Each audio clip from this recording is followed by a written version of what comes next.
Assalamualaikum warahmatullahi wabarakatuh. Qala al-muallifu rahimahullahu ta'ala wattakashufu inda man yahrumu nadharuhu ilaihi aw fil khalwati li ghairi gharadin. Wattakashufu lan buka aurat indaman ing dalem sandinge wong yahrumu kang haram apa nadharuhu ningaline man ilaihi maring wong ay fil khalwati tegese utawa au fil khalwati utawa ing dalem khalwah tempat kang sepi li ghairi gharadin krana tanpa tujuan. Wastiqbalul qiblati lan ngadep kiblat awistidbaruha utawa ngungkuri kiblat bibaulin kelawan kencing au ghaitin utawa buang air besar berak min ghairi hailin saking tanpa ana penutup. Au kana uta ana apa hail iku ba'uda adoh apa hail anhu saking wong aktsara ingkang luweh akeh min salasati azru'in saking telu pira-pira zira. Au kana uta ana apa hail iku aqalla luweh sethithik min sulusai zira'in saking 2/3 zira illa fil muaddi kejaba ing dalem panggonan kang den siapaken lidzalika kanggo mangkono-mangkono baul au ghaid wa taghawutu lan berak alal qabri ing atase kuburan wal baulilan kencing fil masjidi ing dalem masjid walau fi ina'in lan senajan iku ing dalem wadah wa 'alal mu'azzami lan ing atase perkara kang den agungaken wa tarkul khitani lan ninggal khitan ba'dal bulughi ing dalem sause balik. Hadirin rahimakumullah, di antara dosa kemaluan atau dosa farji adalah membuka aurat di dekat orang yang haram untuk melihatnya. Jadi membuka aurat di hadapan orang yang haram untuk melihatnya. Nah, aurat seseorang itu berbeda antara laki-laki dan perempuan, dan di hadapan siapa itu berbeda. Rinciannya, yang pertama, aurat laki-laki itu adalah bagian badan di antara pusar dan lutut. Itu auratnya laki-laki. Di antara bagian badan di antara pusar dan lutut. Artinya pusar tidak termasuk aurat dan lutut juga tidak termasuk aurat. Tetapi keduanya juga wajib untuk ditutup, karena tanpa menutup pusar dan lutut maka aurat akan terbuka. Nah, maka di sini meskipun pusar itu tidak termasuk aurat harus ditutup, karena kalau enggak nanti bagian bawah sedikit dari pusar itu bisa terlihat. Demikian juga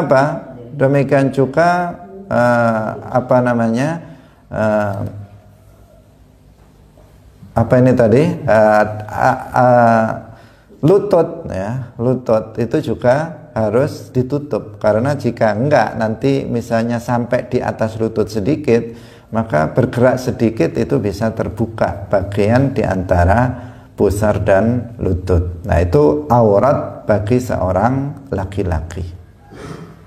Kemudian yang kedua, aurat perempuan. aurat perempuan di hadapan mahramnya. Di hadapan mahramnya, kalau tadi aurat laki-laki itu bersifat umum, apakah di hadapan perempuan yang ajnabiyah maupun perempuan mahramiyah, itu auratnya adalah bagian badannya di antara pusar dan lutut. Nah sekarang bagi perempuan auratnya di hadapan mahramnya itu sama dengan laki-laki. Jadi seorang perempuan di hadapan misalnya anak laki-lakinya atau bapaknya atau saudara laki-lakinya, maka auratnya sama dengan aurat laki-laki, yaitu di antara bagian badannya di antara pusar dan lutut. Nah, tetapi jika di hadapan laki-laki lain, aurat seorang perempuan di hadapan laki-laki lain, bukan mahramnya, juga bukan suaminya, maka aurat dia adalah seluruh badannya selain muka dan kedua telapak tangannya. Ini berlaku baik di dalam sholat maupun di luar sholat. Nah, memang ada pendapat dalam sebagian kitab itu yang membedakan antara aurat perempuan di dalam sholat maupun di luar sholat.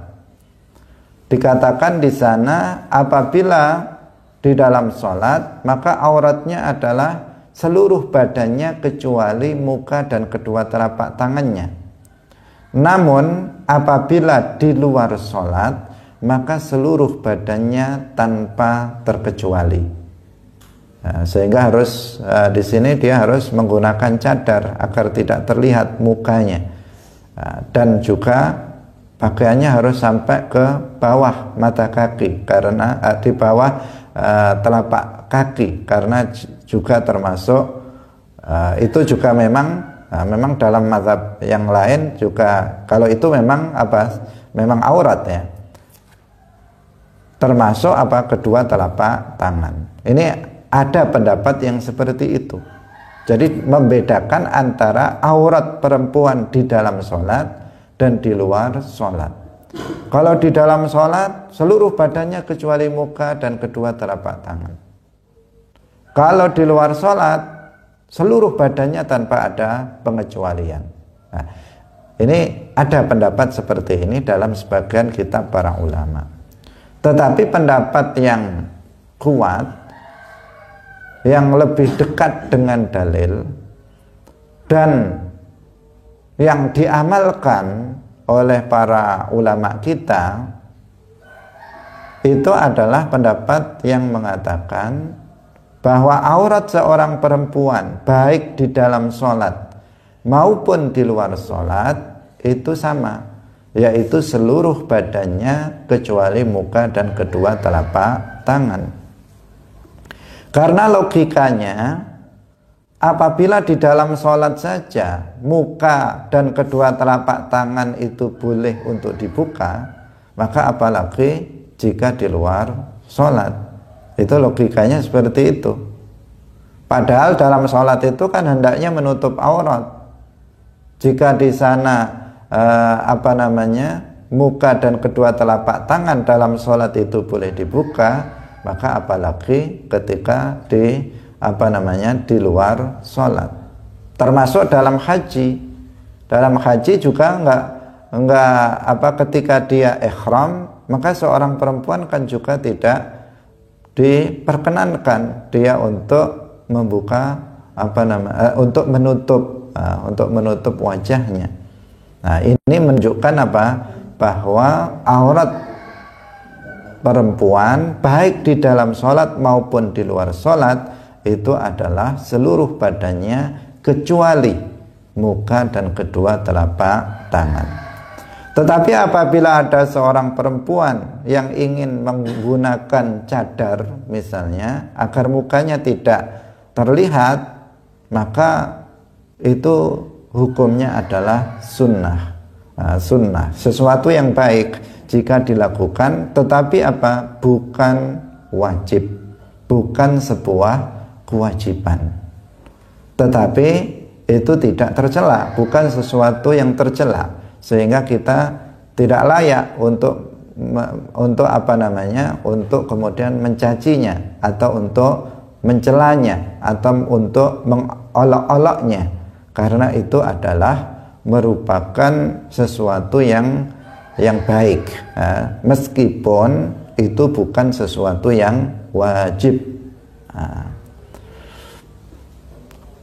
Artinya kalau ada perempuan itu menutup seluruh badannya kecuali mukanya, artinya mukanya dia buka, itu juga tidak menunjukkan bahwa dia bukan perempuan yang sempurna dalam menutup aurat. Sudah sempurna. Kalau dia sudah menutup seluruh badannya kecuali muka dan kedua telapak tangan, maka dia sudah sempurna dalam menutup aurat. Karena apa? Karena batas yang wajib ditutup memang itu. Namun jika kemudian ada seorang perempuan yang menambahnya dengan dengan memakai cadar misalnya, maka itu sesuatu yang baik, bukan sesuatu yang tercela. Tetapi ingat, itu bukan sesuatu yang wajib. Karena ada sebagian yang kemudian hukumnya kemudian dianggap sebagai wajib secara mutlak, dianggap sebagai kewajiban secara mutlak. Ada sebagian yang berpendapat seperti itu, sehingga kemudian mereka mencela mereka yang tidak memakai cadar. Maka ini sesuatu juga yang tidak selayaknya dilakukan, hal yang seperti itu. Karena memang pendapat yang kuat adalah bahwa aurat perempuan itu di dalam sholat maupun di luar sholat itu sama, yaitu seluruh badannya kecuali muka dan kedua telapak tangan. Hadirin rahimakumullah. Nah, di sini ada hal yang perlu untuk kita ingatkan kepada kaum perempuan, karena seluruh badan perempuan kecuali muka dan kedua telapak tangan itu adalah aurat. Maka kalau memakai kerudung itu hendaknya di dagu ini harus ditempelkan pada dagu, bukan diletakkan di bawah dagu. Karena apa? Nanti akan ada auratnya yang terlihat di bawah dagu ini ketika kerudungnya ini tidak ditempelkan kepada dagu. Termasuk kalau seseorang itu menggunakan mukena ketika sholat, itu lebih-lebih lagi, karena itu menyangkut keabsahan sholat. Sholat itu salah satu syarat sahnya harus menutup aurat. Jika sampai kemudian terbuka di bawah dagunya yang merupakan auratnya, maka nanti sholatnya bisa tidak sah. Nah, ini perlu diingatkan karena banyak di antara kaum perempuan itu yang memakai jilbabnya itu baik di dalam sholat maupun di luar sholat itu cuman sampai di sini, di bawah dagu ini. Nah, ini nanti akan ada bagian aurat yang terlihat. Nah, karena itu harus berhati-hati dalam masalah ini. Kemudian juga hendaknya di dalam ini menggunakan semacam kain kecil, atau biasanya disebut biasanya iket, ya. Ada memakai iket di dalamnya sebelum memakai kerudung.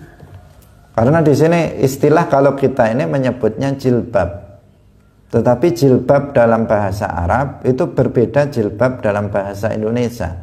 Biar nggak salah paham, kalau kita menyebut kerudung di Indonesia itu disebut jilbab. Nah, tetapi jilbab dalam bahasa Arab itu bukan itu. Jilbab dalam bahasa Arab itu adalah pakaian pakaian di luar pakaian. Jadi pakaian yang dipakai oleh seorang perempuan, dia sudah berpakaian, kemudian pakai pakaian luar lagi yang bisa menutup sekujur badannya. Itu namanya jilbab.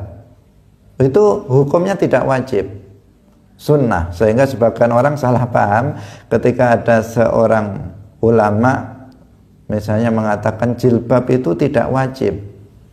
Kita kaget, karena apa? Karena yang kita pahami jilbab itu adalah kerudung. Padahal dalam bahasa Arab jilbab itu bukan kerudung.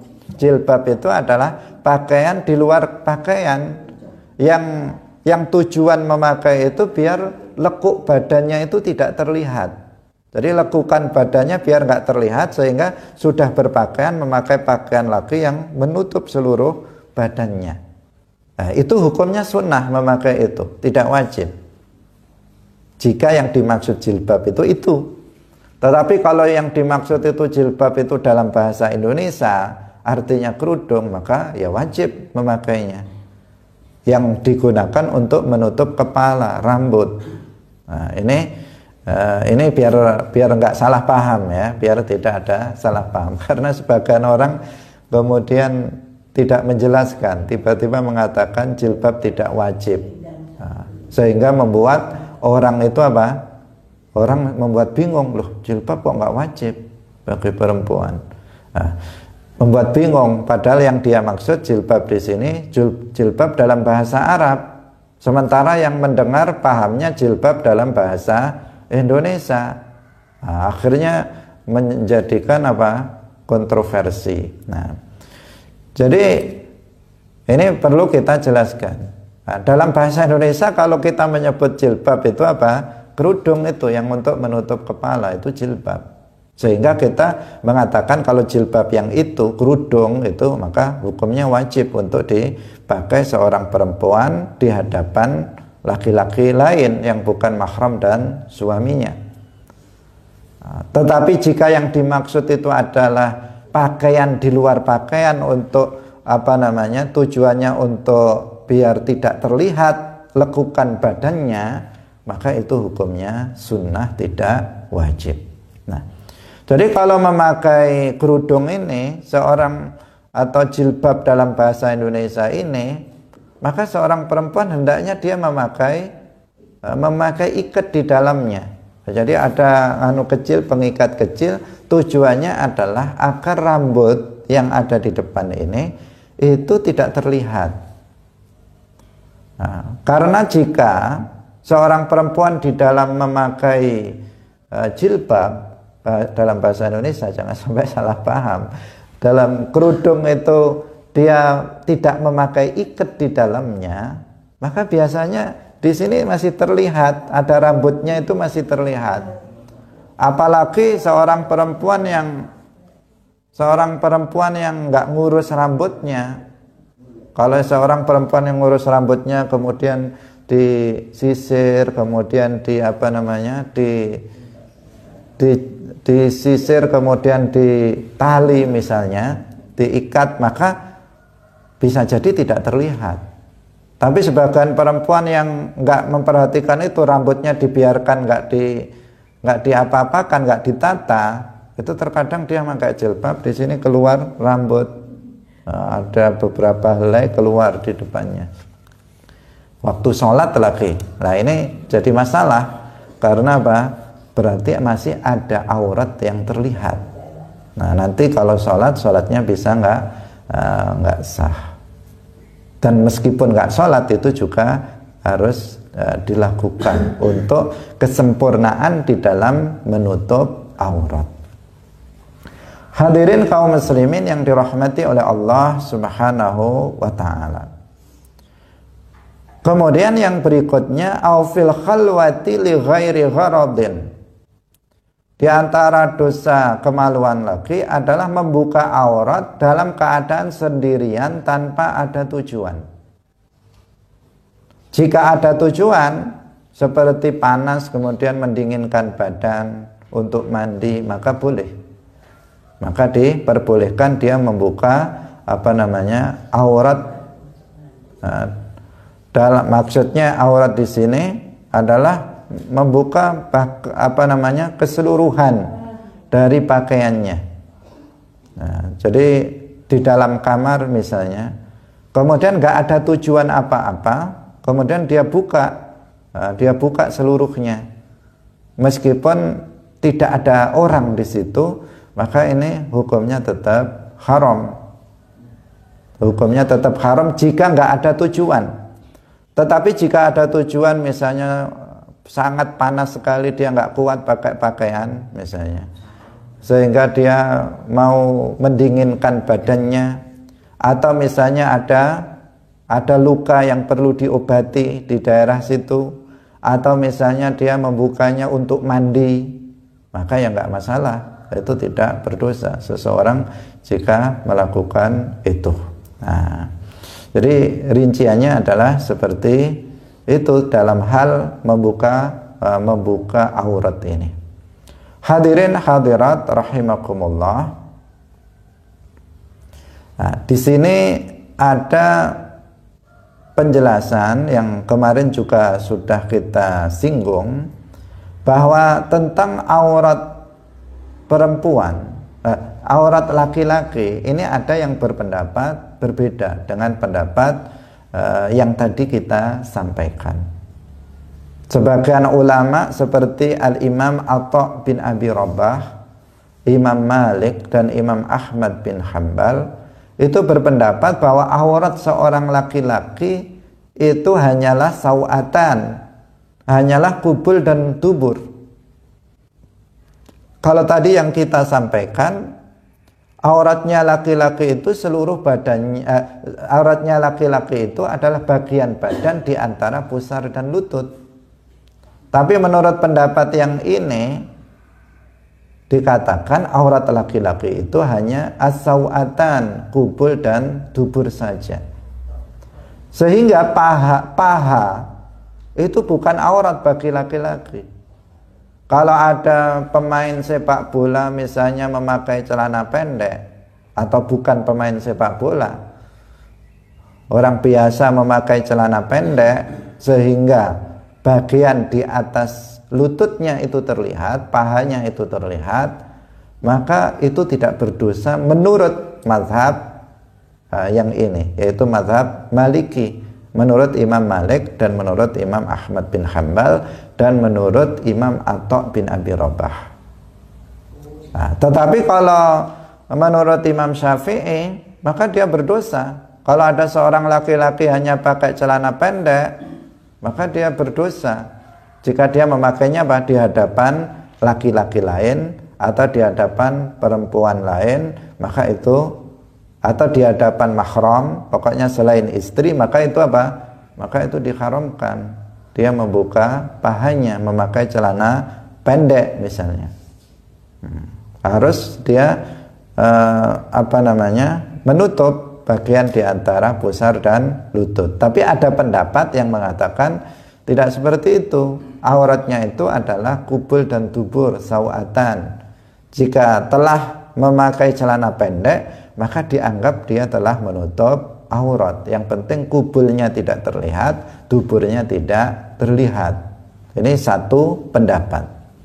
Sehingga kalau seseorang misalnya menjadi pemain sepak bola, dia nggak bisa, peraturannya harus memakai celana pendek, nggak boleh pakai celana panjang.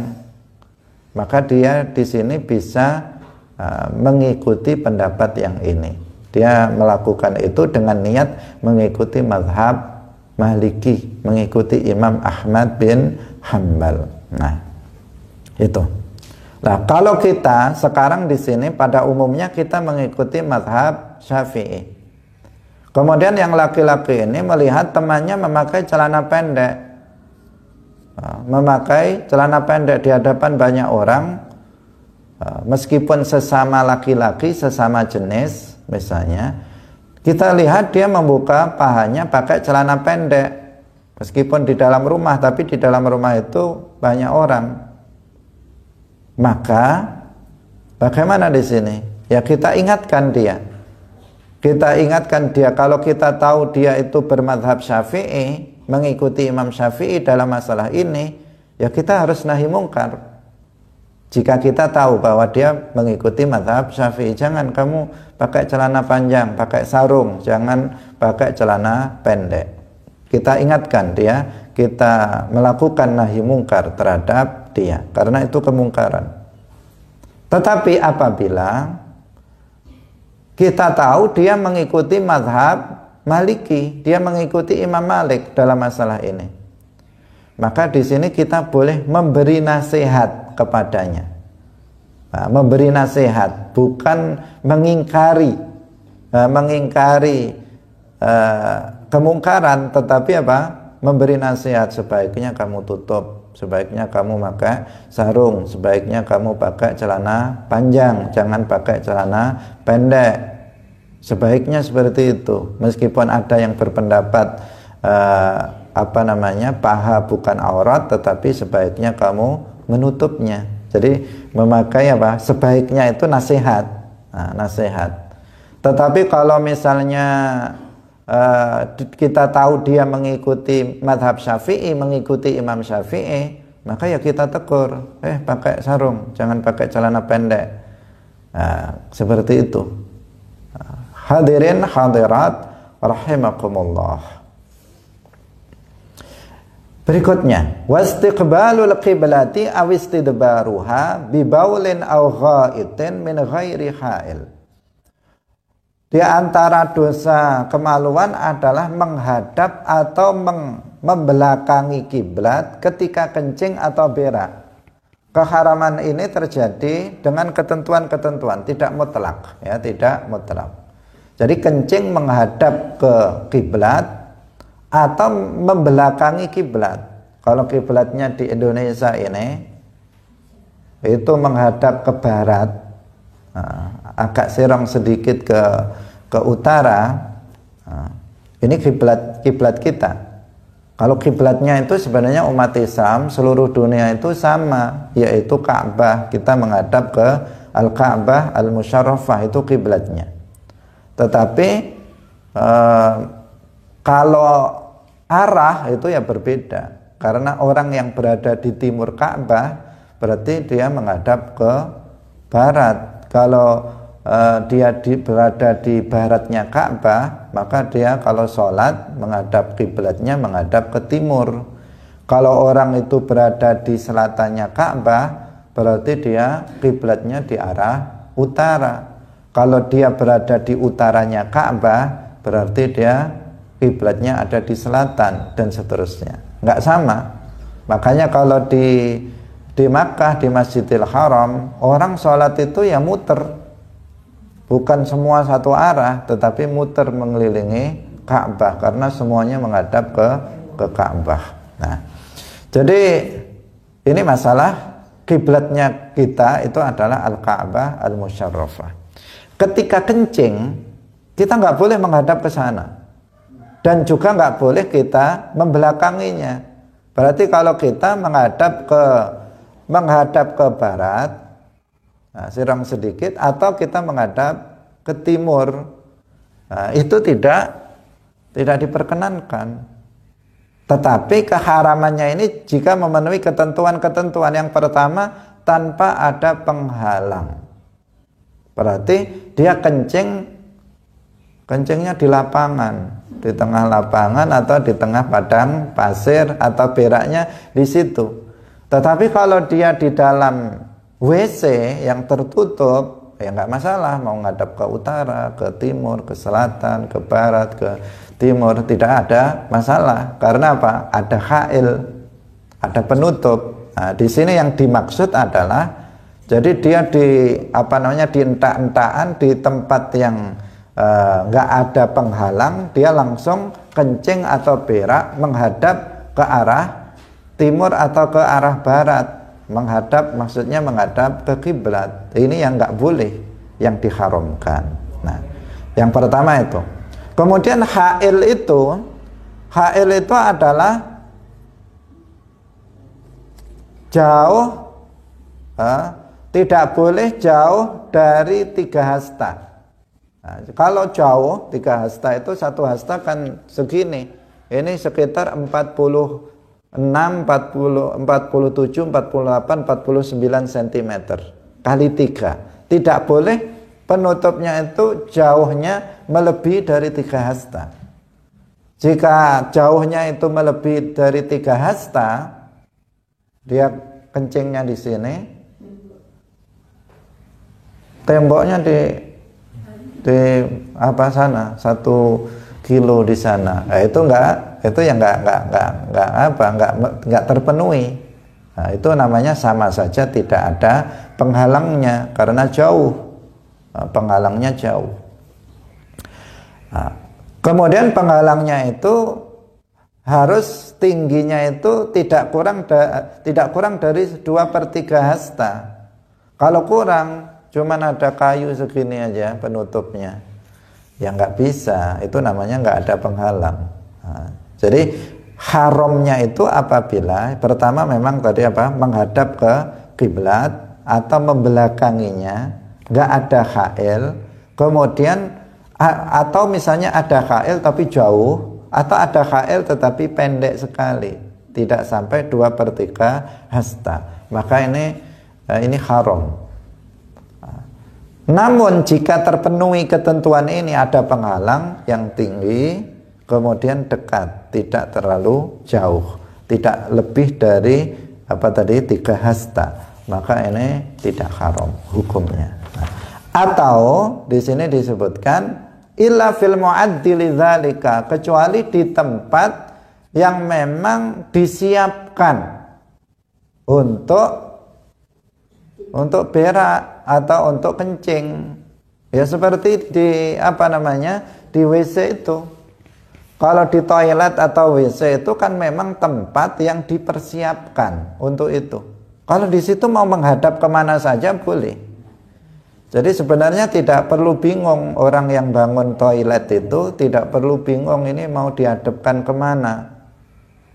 Nah, sebagian saking bingungnya akhirnya takut nanti akan menghadap kiblat, akhirnya sampai, kalau di Indonesia kan umumnya orang Indonesia kalau kita ngambil airnya dengan tangan kiri kan kesulitan. Sebagian dibuat karena takut menghadap kiblat, dibuat di sebelah kirinya, akhirnya kesulitan untuk untuk istinja. Nah, padahal sebenarnya kalau tempat itu memang disiapkan untuk berak, namanya toilet atau WC, maka nggak usah terlalu berpikir ini menghadap kemana. Ya udah, yang penting enak untuk nanti istinjanya, begitu saja. Karena apa?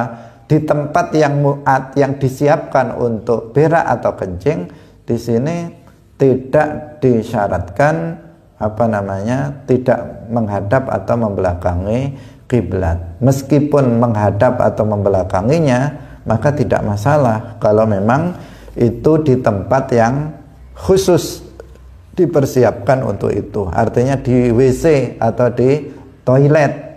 Nah, itu tidak ada masalah jika seseorang menghadap kiblat atau membelakanginya ketika berak ataupun kencing.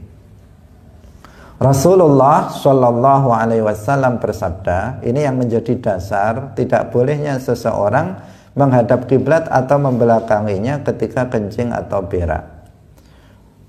Beliau bersabda, la tastaqbilul qiblata wa la tastadbiruha bi ghaitin wala baulin walakin syarriqu aw gharribu. Janganlah kalian menghadap kiblat dan janganlah kalian membelakanginya dengan kencing, dengan berak atau kencing. Tetapi menghadaplah ke timur atau ke barat. Nah, ini konteksnya bukan Indonesia. Kalau suruh menghadap ke timur atau barat, kalau kita malah menghadap nanti atau malah membelakanginya. Nah, ini tidak di Indonesia. Nah, ini berarti konteksnya orang yang berada di yang berada di utara Ka'bah atau di selatannya Ka'bah. Nah, sehingga dia beraknya menghadap ke timur atau menghadap ke barat. Nah, ini. Hadirin yang dirahmati oleh Allah Subhanahu wa taala. Artinya di sini dalam membaca hadis ini jangan sampai salah paham. Karena orang bisa salah paham di sini. Loh, ini gimana nih? Katanya nggak boleh menghadap kiblat. Lah kok malah disuruh menghadap ke barat? Katanya nggak boleh membelakangi kiblat ketika kencing atau berak. Lah kok suruh malah menghadap ke timur? Nah, ini perlu dijelaskan bahwa di sini pembicaraannya itu tentang orang yang berada di selatan Ka'bah atau di utara Ka'bah, bukan konteksnya itu membicarakan kita yang berada di barat Ka'bah atau berada di di timurnya Ka'bah. Nah, ini penting agar nanti tidak salah paham sehingga menganggap bahwa hadis Nabi di sini ada kontradiksi antara depan dan belakang. Yang depan itu melarang untuk menghadap atau membelakangi Ka'bah, sementara yang di belakang malah disuruh. Nah, itu orang nggak paham nanti akan memahaminya seperti itu, dan itu adalah pemahaman yang keliru. Hadirin hadirat pemirsa Madu TV yang dirahmati oleh Allah Subhanahu wa taala. Kita lanjutkan. Wa taghawwutu 'ala al-qabri wal bauli fil masjidi walau fi ina'in wa 'alal mu'azzami. Di antara dosa kemaluan adalah berak di atas kuburan. Ini kayak nggak ada pekerjaan ini. Nah, dia berak di atas kuburan atau kencing di atas kuburan, kuburan dikencingin. Nah, ini hukumnya apa? Haram. Rasulullah Shallallahu Alaihi Wasallam bersabda, la ayyajlisa ahadukum ala jamratin fatahriqa thiyabahu fatakhlusa ila jildihi khairun lahu min ayyajlisa ala qabrin. Benar-benar apabila salah seorang kalian duduk di atas bara api, kemudian bara api itu membakar pakaiannya dan menembus kulitnya, maka itu lebih mending baginya daripada dia duduk di atas kuburan untuk berak. Jadi di sini lafadznya apa? Nah, ini juga harus paham, dan ini menunjukkan pentingnya kita itu talaqi, belajar langsung kepada guru, tidak memahaminya tidak memahaminya sendiri. Karena jika dia memahaminya sendiri hadis ini, maka dia akan mengatakan duduk di atas kuburan itu haram secara mutlak. Karena lafadz hadisnya itu apa? Khairun lahu min ayyajlisa ala qabrin. Makna harfiahnya, maka itu lebih baik bagi dia daripada dia duduk di atas kuburan. Nah, berarti duduk secara mutlak dari sisi apa? Lafadznya itu seakan-akan pokoknya duduk di atas kuburan itu hukumnya haram. Padahal yang dimaksud oleh Nabi dalam hal ini adalah duduk di atas kuburan untuk berak atau untuk kencing, itu yang dimaksud. Nah, untuk berak ya, duduk di atas kuburan di sini juga termasuk untuk kencing, tetapi dalam hadisnya itu ayyajlisa ala qabrin, di sini maksudnya adalah untuk berak di atas kuburan. Itu yang tidak boleh. Nah, kalau sekedar duduk saja di atas kuburan itu nggak maksiat, kecuali apabila di atas kuburannya itu ada ayat-ayat Al-Quran. Sebagian kuburan itu ditulis ayat Al-Quran di atasnya. Kalau itu kita nggak boleh mendudukinya. Nah, tetapi kalau misalnya nggak ada, maka itu bukan kemaksiatan apabila kita duduk di atas kuburan. Nah, karena terkadang apalagi ketika ziarah Wali Songo itu kuburan diduduki semua sama jamaah. Karena di mana-mana kuburan, mau nggak duduk gimana? Orangnya banyak, nggak cukup, sehingga mereka duduk di atas kuburan. Tidak masalah, artinya bukan kemaksiatan itu. Kecuali kalau duduk sambil kencing atau berak, itu baru yang diharamkan. bila itu terjadi. Nah, meskipun itu juga jarang terjadi. Tapi ada orang yang nakal itu yang memang apa? Malam-malam di tengah jalan misalnya nggak kuat ini mau berak, akhirnya cari kuburan yang sepi, kemudian dia berak di atas kuburan itu. Bukan malah takut, tetapi dia malah cari kuburan sebagai tempat untuk berak misalnya. Nah, ini tidak boleh dilakukan. Kaum muslimin muslimat pemirsa Madu TV yang dirahmati oleh Allah Subhanahu wa taala. Kemudian fil masjidi walau fi ina'in. Di antara dosa kemaluan lagi adalah kencing di masjid. Ini juga kurang pekerjaan ini. Kencing di masjid meskipun diwadahi, atau kencing pada sesuatu yang diagungkan meskipun diwadahi. Misalnya tidur di dalam masjid nggak berani keluar, kebelet kencing nggak berani keluar misalnya karena penakut. Akhirnya cari tempat aqua itu, kemudian dimasukkan di situ, dia kencing di dalam masjid. Itu nggak boleh. Jadi meskipun diwadahi itu nggak boleh.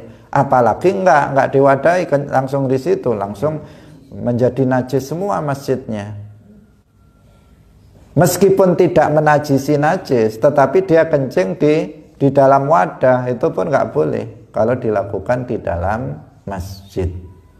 Nah, karena masjid ini termasuk syiar Islam, termasuk sesuatu yang wajib dimuliakan, nah, sesuatu yang wajib untuk dihormati, tidak boleh kemudian dijadikan sebagai tempat untuk kencing. Nah, kalau bekam di dalam masjid itu bagaimana? Bekam itu seseorang mengeluarkan darah kotornya dari badannya. Ini kan salah satu juga yang dilakukan oleh Rasulullah Shallallahu Alaihi Wasallam, yaitu bekam. Kalau bekam di luar masjid jelas tidak ada masalah. Sekarang kalau misalnya bekam itu cantuk dalam bahasa Jawa, nah, disedot darah kotornya itu. Kalau misalnya di dalam masjid bagaimana itu dilakukan? Nah, jika darahnya itu diletakkan di dalam wadah, darahnya diletakkan di wadah, tidak tercecer ke masjid, lantai masjid, maka itu tidak haram. Itu tidak haram. Padahal sama-sama najis. Darah itu najis, kencing itu najis. Kenapa kalau kencing itu di dalam wadah, kencing di masjid di dalam wadah, diwadahi, itu tetap haram. Tapi kalau bekam, darahnya diwadahi, itu tidak haram. Kenapa? Karena memang najisnya kencing itu lebih berat dibandingkan dengan najisnya darah. Najisnya kencing itu lebih berat dibandingkan najisnya darah, sehingga kencing di dalam masjid dengan diwadahi tetap haram. Tetapi kalau bekam di dalam masjid dengan meletakkan darahnya di wadah, itu tidak haram. Nah, meskipun ya sebaiknya mencari tempat selain masjid untuk melakukan itu, untuk menjaga nih jangan-jangan nanti ada darah yang tercecer ke lantai masjid. Juga nggak boleh kencing di atas sesuatu yang diagungkan. Sesuatu yang diagungkan seperti nama-nama Allah, dalam kertas yang ada nama Allahnya, ada nama Nabi, nggak boleh dikencingi. Atau seseorang menulis ayat Al-Quran dengan air kencing, nggak boleh juga. Nah, ini bisa terjadi seseorang. Laki-laki misalnya kencing sambil berdiri, kemudian dia menulis lafzul jalalah misalnya Allah misalnya, ditulis pakai air kencingnya, nggak boleh, haram, bahkan bisa menyebabkan kekufuran karena di situ ada unsur penghinaan terhadap Allah, penghinaan terhadap Al-Quran, penghinaan terhadap Nabi dan seterusnya, seperti yang sudah pernah kita jelaskan dalam bab tentang riddah. Hadirin hadirat pemirsa Madu TV yang dirahmati oleh Allah Subhanahu wa taala. Demikian juga haram buang hajat itu di tempat ibadah haji yang sempit seperti di jamarat, tempat untuk untuk membalang atau melempar jamroh. Di situ tidak diperkenankan seseorang kencing atau berak di situ. Kemudian yang berikutnya, di antara dosa kemaluan adalah tarkul khitan ba'dal bulugh. Tidak khitan setelah balik. Sudah balik belum khitan. Kalau kita menyebutnya sunat. Orang daerah luar juga mengatakannya sunnah Rasul. Padahal sunnah Rasul ya banyak, bukan hanya khitan. Yang tepat ya khitan itu, khitan, sunat itu wajib hukumnya bagi mukallaf, baik laki-laki maupun perempuan. Jadi kewajiban khitan ini bukan hanya laki-laki, tetapi juga bagi perempuan. Kalau laki-laki itu dengan memotong kulfah. Kulfah itu adalah kulit yang menutup kepala zakar, itu yang dipotong, itu kalau bagi laki-laki. Kalau bagi perempuan itu dengan memotong sedikit dari bagian yang tinggi dari kemaluan seorang perempuan. Itu khitannya. Jadi hukumnya sama-sama wajib baik laki-laki maupun perempuan dalam mazhab Syafi'i. Tetapi di sini ada catatan yang penting bahwa dalam mazhab Maliki dan lainnya selain mazhab Syafi'i, khitan itu hukumnya tidak wajib bagi laki-laki, juga tidak wajib bagi perempuan. Hukumnya sunnah. Hukumnya sunnah. Kenapa kita sampaikan ini? Tujuannya adalah jika ada orang kafir mau masuk Islam, dia sudah besar, sudah tua mau masuk Islam, padahal dia belum khitan, maka di sini jangan diberitahu dulu kalau kamu masuk Islam, mau kamu dikhitan. Nanti ketakutan nggak jadi masuk Islam, karena nanti dikhitan pakai ditakut-takuti lagi, nanti kamu dikhitan pakai gergaji atau pakai pecok misalnya. Nah ini apa? Ini menakut-nakuti, malah nggak jadi masuk Islam. Makanya di sini apa? Udah, ini memang wajib hukumnya dalam mazhab Syafi'i. Tapi ada mazhab lain yang mengatakan sunnah. Udah, ini nggak usah diberitahu dulu. Yang penting dia masuk Islam dulu. Setelah dia masuk Islam, kemudian dia sudah mulai melaksanakan syariat Islam, dirasa dia sudah kuat Islamnya, maka kemudian baru diberitahu. Dalam mazhab Syafi'i, khitan itu hukumnya wajib. Baru ini tidak ada masalah. Tetapi di awal-awal kita berlaku lemah lembut kepada dia, karena yang terpenting bagi seseorang itu apa? Masuk Islam. Itu yang terpenting. Telah sering kita sampaikan, Islam itu adalah nikmat yang paling agung yang diberikan Allah kepada manusia. Ketika seseorang masuk Islam dan mati dalam keadaan Muslim, maka dia akan masuk surga. Seberapa banyak dosa yang dia lakukan, dia akan masuk surga. Meskipun jika dosanya banyak dan tidak diampuni oleh Allah, dia berhak untuk diazab di dalam neraka. Tetapi dia tidak akan abadi di dalam neraka karena dia mati sebagai seorang Muslim. Artinya Islam ini sesuatu yang paling berharga. Jangan sampai orang itu ditakut-takuti untuk masuk Islam. Awas kalau kamu nanti masuk Islam, dikhitan kamu, pakai kapak nanti kamu, karena sudah alat nggak cerdas misalnya, nggak mempan kamu. Akhirnya apa? Dia ketakutan nggak jadi masuk Islam. Nah, ini namanya apa? Tidak bijak. Tidak bijak. Kita harus bijak dalam hal ini karena apa? Di sini sesuatu yang khilafiyah di antara para ulama, ada yang mengatakan wajib, juga ada yang mengatakan sunnah. Nah, sunnah itu artinya jika seseorang itu tidak melakukannya, dia tidak berdosa, tetapi dia akan kehilangan pahala.